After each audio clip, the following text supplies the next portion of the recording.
अस्सलाम वालेकुम बच्चों। आज की इस वीडियो में हमने चैप्टर 13 की रिव्यू एक्सरसाइज को स्टार्ट करना है। तो चैप्टर नंबर 13 की रिव्यू एक्सरसाइज का क्वेश्चन नंबर 1 है एमसीक्यूज़ का। 4 ऑप्शंस यहाँ पे बच्चों हमें दिए होंगे जिसमें से हमने करेक्ट को टिक करना है। अब इसका क्वेश्चन नंबर 1 है बच्चों, यहाँ पे इसके आंसर तो लिखे हुए हैं लेकिन इनको ज़रा हम समझ के कर लेते हैं। पहला क्वेश्चन है इसका, each element of sample space is called. Sample space का हर एलिमेंट जो है उसको हम क्या कहते हैं, उसको हम सैम्पल पॉइंट कहते हैं। दूसरा है outcome which represent how many times we expect the things to be happen.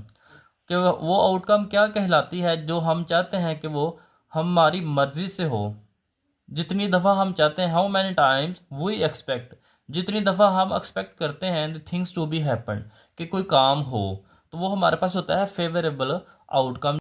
इसका पार्ट नंबर 3 है, which one tells how often a specific event occur relative to the total number of frequency. Total number of frequency हमने पढ़ा था बच्चों relative frequency के अंदर, तो यहाँ पे इसका आंसर होगा relative frequency. Estimated probability of an event also known as relative frequency. Estimate का दूसरा नाम रिलेटिव फ्रीक्वेंसी भी होता है। Sum of all expected frequencies is equal to the fix number of trials. तो जितनी भी एक्सपेक्टेड फ्रीक्वेंसी होती है उनको सम करें तो वो एक फिक्स नंबर के बराबर आती है, वो जो होता है ट्रायल्स होती हैं। पार्ट नंबर 6 है, chance of occurrence of a particular event is called probability. पूरा चैप्टर हमने इसके ऊपर बच्चों पढ़ दिया है कि occurrence of a particular event is called probability. Part number 7 है, an event which will probably occur. वो इवेंट जो होना ही होना है, it has greater chances to occur, जिसके होने के चांसेस ज़्यादा होते हैं वो होता है लाइकली इवेंट, और जिसके कम होते हैं वो अनलाइकली होता है, और जिसके 50-50 होते हैं वो इक्वली लाइकली होता है, और जिसके 100% चांसेस होते हैं वो सर्टन इवेंट होता है। पार्ट नंबर 8 है, find out total number of possible sample space when 4 dices are roll. जितनी भी डाइसेस रोल की जाए बच्चों आपने वो 6 की पावर में लिख लेनी है, तो यहाँ पे आ जाएगा 6 की power 4। While rolling a pair of dice what will be the probability of double two. अब जब हम दो डाइसेस को रोल करते हैं तो उसके अंदर दो जो है वो एक दफ़ा ही आता है, तो उसके लिए हमारे पास प्रोबेबिलिटी हो जाएगी 1/36, क्योंकि एक दफ़ा है तो टोटल हमारे पास होते हैं 36, तो 1/36 इसका आंसर आ जाएगा। अब यहाँ पे इसका पार्ट नंबर 10 है, अ card is chosen from pack of 52 playing card. ताश के पत्ते 52 होते हैं, हमने पढ़े हैं पहले भी। 52, find the probability of getting no jack and king. अब जैक और किंग, चार जैक होते हैं, चार किंग होते हैं, टोटल कार्ड्स होते हैं हमारे पास 52। 8 यहाँ से माइनस कर देंगे तो यहाँ पे आ जाएगा 44, और टोटल हमारे पास होते हैं 52। तो 4 से डिवाइड करेंगे तो 4 1 आर 4, 4 1 आर 4, और इसको 4 से डिवाइड करेंगे तो 13 आ जाएगा। तो यहाँ पे हमारे पास इसका आंसर आ जाएगा 11/13। उसके बाद इसका क्वेश्चन नंबर 2 है। क्वेश्चन नंबर 2 के अंदर बच्चों डेफिनेशन हैं रिलेटिव फ्रीक्वेंसी की और एक्सपेक्टेड फ्रीक्वेंसी की। इसका मैं आपको बता देता हूँ बुक के अंदर से, वहाँ से इनको याद कर सकते हैं। अब पेज नंबर 255 के ऊपर एक्सपेक्टेड फ्रीक्वेंसी की डेफिनेशन लिखी हुई है और साथ में बच्चों इसका फार्मूला लिखा हुआ है, तो आपने इसको यहाँ से इतना याद कर लेना है तो आपका ये क्वेश्चन कंप्लीट हो जाएगा। अब पेज नंबर 252 है, अब पेज नंबर 252 है जहाँ पे रिलेटिव फ्रीक्वेंसी की डेफिनेशन लिखी हुई है, तो रिलेटिव फ्रीक्वेंसी की डेफिनेशन और साथ में इसका फार्मूला आपने याद करना है, तो ये भी आपका क्वेश्चन बच्चों यहाँ से कंप्लीट हो जाएगा। तो चलिए हम क्वेश्चन नंबर 3 की तरफ बढ़ते हैं जो क्वेश्चन सॉल्व करने वाला है। तो क्वेश्चन नंबर 3 की स्टेटमेंट है, an urn contain 10 red balls. एक बोरी है जिसके अंदर 10 रेड बॉल्स हैं, 5 ग्रीन बॉल्स हैं, 8 जो हैं वो ब्लू बॉल्स हैं। Find the probability of selecting at random. तो हमने यहाँ पे कुछ इवेंट्स दिए हुए हैं तो उनकी प्रोबेबिलिटी मालूम करनी है। तो क्वेश्चन नंबर 3 का पार्ट नंबर 1 है, अ ग्रीन बॉल। तो यहाँ पे बच्चों पहले इन बॉल्स को हमने टोटल कर लेना है। टोटल करेंगे तो हमारे पास आ जाएगा 10 + 5 + 8 23, तो एन ऑफ एस यहाँ पे आ जाएगा 23। ग्रीन बॉल्स हमने इसकी प्रोबेबिलिटी मालूम करनी है, तो लेट कर लेते हैं कि जो इवेंट है वो ए है, एन ऑफ ए। अब चेक करें तो इसके अंदर बोरी के अंदर जो बॉल्स थी ग्रीन वो 5 थी, तो यहाँ पे हमने लिख लेना है एन ऑफ ए हमारे पास 5 होगा। तो प्रोबेबिलिटी का formula, probability of A equal होती है n of A over n of S. N of A हमारे पास 5 है, एन ऑफ एस जो है वो 23 है। तो 5/23 इसका आंसर आ जाएगा। नेक्स्ट इसका पार्ट नंबर 2 है। पार्ट नंबर 2 के अंदर हमने रेड बॉल की प्रोबेबिलिटी निकालनी है। अब बोरी के अंदर 10 रेड बॉल्स थी, तो यहाँ पे हमने 10 लिख लेना है। प्रोबेबिलिटी निकालनी है n(a) 10, n(s) 23, तो 10/23 इसका आंसर हमारे पास आ जाएगा। पार्ट नंबर 3, अब ब्लू बॉल टोटल 8 थी, प्रोबेबिलिटी निकालनी है 8/23 आ जाएगा। अब पार्ट नंबर 4 के अंदर हमने बताना है नॉट रेड बॉल, कि रेड बॉल ना आने की प्रोबेबिलिटी क्या है।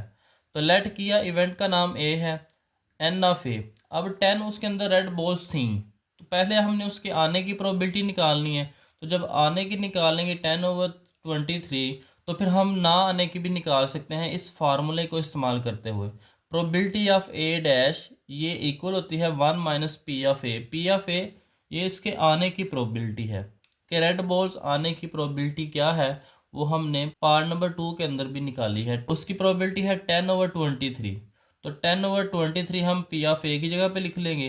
तो 23 यहाँ पे एलसीएम आ जाएगा, 23 को 1 से मल्टीप्लाई कर देंगे और 10 यहाँ पे, और 1 को 10 से मल्टीप्लाई कर देंगे तो यहाँ पे 10 आ जाएगा। 23 में से 10 को माइनस करेंगे तो 13 आ जाएगा।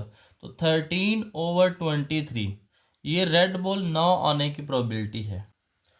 इसी तरह से पार्ट नंबर 5 के अंदर नॉट अ ग्रीन बॉल ना आने की प्रोबेबिलिटी, पहले हम इसके आने की निकालते हैं, जो हमने पहले पार्ट नंबर 1 के अंदर निकाली थी। तो उसकी प्रोबेबिलिटी आई थी 5/23। अब हमने ना आने की निकालनी है, फार्मूला वही है 1 - P of A. P of A की जगह पे हमने 5/23 लिख लेना है। अब हमने इसका एलसीएम लेना है, 23 आ जाएगा, तो 23 - 5 आ जाएगा। तो इसका आंसर हमारे पास आ जाएगा 18/23। तो इस तरह से बच्चों आपने क्वेश्चन नंबर 3 को सोल्व करना है। इस तरह के क्वेश्चन बच्चों हमने पहले एक्सरसाइज 13.1 के अंदर बड़ी डिटेल के साथ किए थे। तो चलिए इसके नेक्स्ट क्वेश्चन की तरफ बढ़ते हैं, क्वेश्चन नंबर 4 की तरफ। क्वेश्चन नंबर 4 है 3 coins are toss together, what is the probability of getting. यहाँ पे 3 कॉइन्स को इकट्ठे उछाला गया है, तो कुछ इवेंट्स दिए हुए हैं, उनकी हमने प्रोबेबिलिटी बतानी है। पहला इवेंट ये है कि जब तीनों कॉइन्स को इकट्ठा उछाला गया है तो तीनों के ऊपर हेड आ गया। चलिए इनके सॉल्यूशन को देखते हैं, फिर हम इन क्वेश्चंस को मज़ीद क्लियर कर लेंगे। सबसे पहले हम इनका सैम्पल स्पेस बच्चों बना लेंगे। सैम्पल स्पेस हम पहले भी इसको करके आए हैं। पहले आपने तीनों हेड बना लेने हैं, फिर लास्ट वाले हेड को टेल के साथ रिप्लेस कर देना है, चेंज कर देना है। फिर इस टी को टेल को अंदर शफल करते जाना है। पहले ये लास्ट में है, फिर दरमियान में आ जाएगा, दरमियान से फिर हम इसको शुरू में लिख लेंगे। इस तरह से फिर तीनों टेल्स लिख लेंगे। पहले तीनों हेड लिख लेने, फिर तीनों टेल्स लिख लेने। इस लास्ट वाले टेल को आपने हेड के साथ रिप्लेस कर देना है। रिप्लेस करके इस हेड को अंदर शिफ्ट करते जाना है। लास्ट है इधर दरमियान में आ जाएगा, इधर पहले आ जाएगा। तो n(s) टोटल यहाँ पे ही हमारे पास बनेंगे 8। पहला हमारे पास इसका पार्ट नंबर 1 था, जिसकी हमने प्रोबेबिलिटी मालूम करनी है एग्जैक्टली 3 हेड्स, तीनों के तीनों हेड आने चाहिए। तो उसके लिए हमारे पास बच्चों, अगर आप यहाँ पे चेक करें तो यहाँ पे तीनों हेड सिर्फ एक ही है।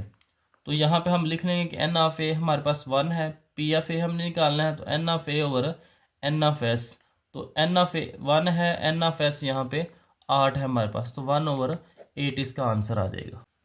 पार्ट नंबर 2 है एटलीस्ट 2 टेल्स, कम अज़ कम 2 टेल आनी चाहिए। कम अज़ कम 2 टेल्स का मतलब ये है कि 2 आ सकती हैं और 2 से ज़्यादा भी आ सकती हैं। तो यहाँ पे चेक करें, हमने यहाँ से 4 कॉम्बिनेशन लिखे हैं। यहाँ पे 2 टेल्स हैं, यहाँ पे भी 2 हैं, यहाँ पे भी 2 हैं और यहाँ पे 3 हैं।